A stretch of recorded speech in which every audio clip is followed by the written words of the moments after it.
Hello everyone, I am Maria Micaela G. Rivera, and today I will be discussing the assigned topic to me. But first, I want to apologize for not showing my face, for not doing video recording because I am not feeling well. I hope you understand. Thank you. So let us now begin. So today we will be talking about the characteristics of effective and efficient instructional tools. However, let us first talk about the title itself. So, characteristics of effective and efficient instructional tools. Some of you here is already familiar about the word characteristics, effective and efficient. So, when we say characteristics or katangian in Filipino, so it is a typical feature or quality that something or somebody has. Just like us, human, we have our own characteristics. We have different characteristics within ourselves.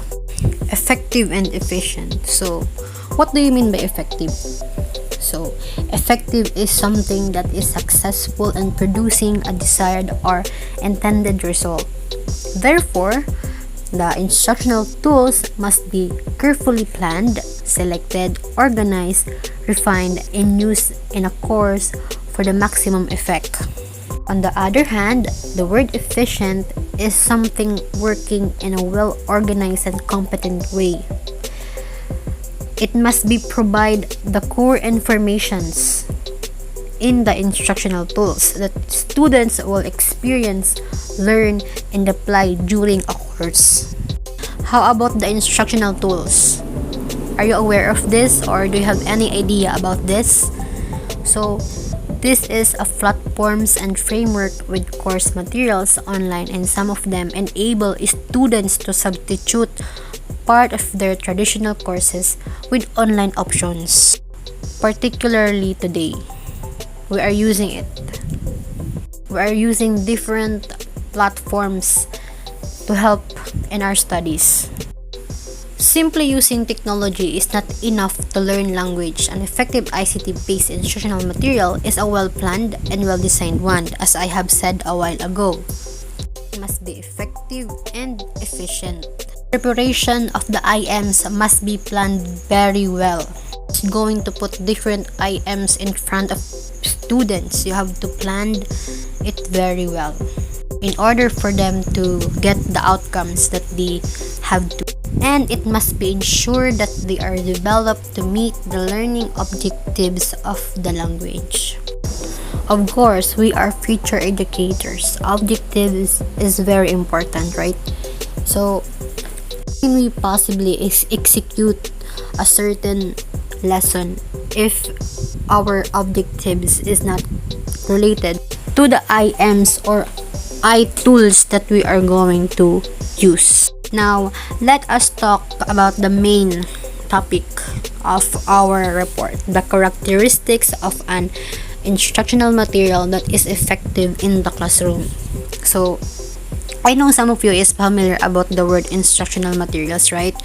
So, IMs or instructional material is the content or informations conveyed within a course. So, this include lectures, readings, textbook, multimedia components, and other resources in a course. So, we have printed handouts, audio and visual or audio-visual, electronic, interactive. I know it's so confusing, the two, the instructional material and the instructional tools, but it's different. So, tools is what we are using nowadays. For instance, the activity that we had and the topic that Miss Liane told us last Thursday, she shared about the different tools that we are going to use in the activity. One example of it is the Canva, the Photon, different applications. However, the IMs, we usually hear this or encounter this in traditional way.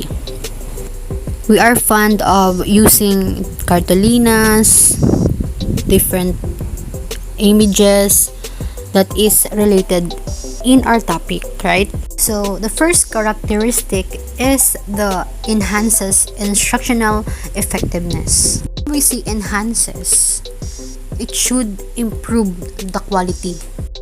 The instructional material must be able to facilitate the increase of a student's achievement in language classes. As I have said a while ago, your focus is to get the increase of the student's achievement in language classes. So your IMs must be effective and efficient for the students. Through the instructional materials, all students, including those with special learning needs and students at risk, will be benefited and will be helped to demonstrate the intended learning outcomes of their language courses. You heard it right, with special learning needs, meaning to say, we already have the inclusive education, particularly for the PWDs and students at risk. So these students are, they are having a hard time in their studies. With the use of technological tools, students' progress is monitored and acted upon by concerned individuals like the teachers, the parents, and the school as a whole. We all know that for every teacher, the most challenging task is to grab students' attention and convey the message in an effective way. Our prime motive is to make sure that the ideas are truly explained to the students.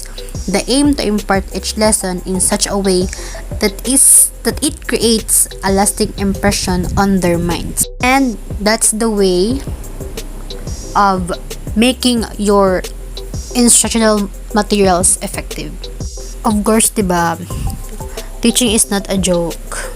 So, in order for you to get the increase of the achievements of your students, you have to plan it very well.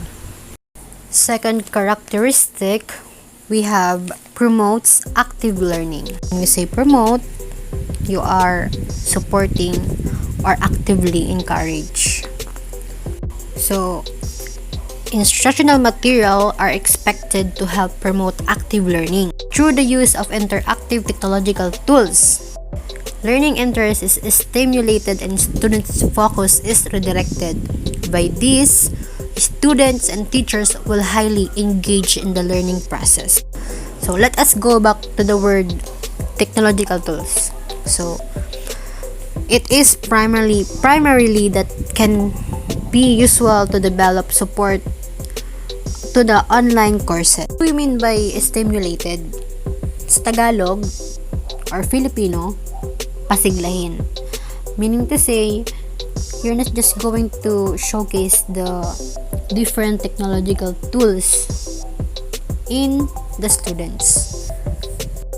You must stimulate the technological tools for the students.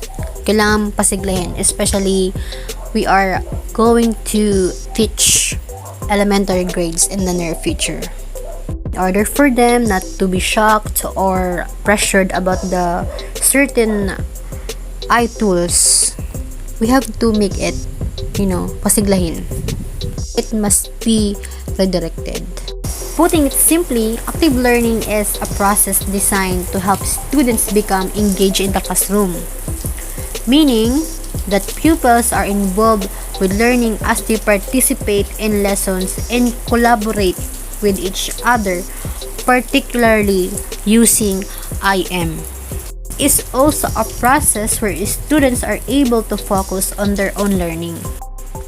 It is a mere fact that iTools is a big help to all of us, not just today in pandemic days, but also in a normal situation, diba? And also, we are already in the 21st century.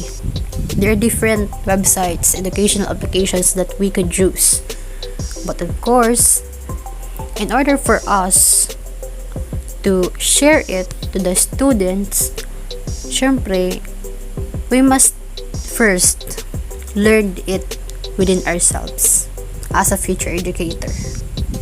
And we are teaching elementary grades, di ba? Kasi yung mga bata, isip na ng mga bata na lahat ng tanong nila alam ni teacher.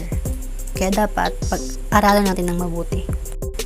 I am very thankful because I was given a chance to encounter and experience and used different platforms nowadays, especially in our study. So before I ended my report, I want to share this quotation. This is my favorite quotation. So a good teacher teaches from the book, but the best teacher teaches from the heart. So the connection of it to my report is that it's given that we have different eye tools that we could use, but using it in a simple manner or just simply using it is nothing, right? But in everything that you do, you always have to put your heart, because when you put your heart, then you can have your goal. Again, I am Maria Micaela G. Rivera. Thank you.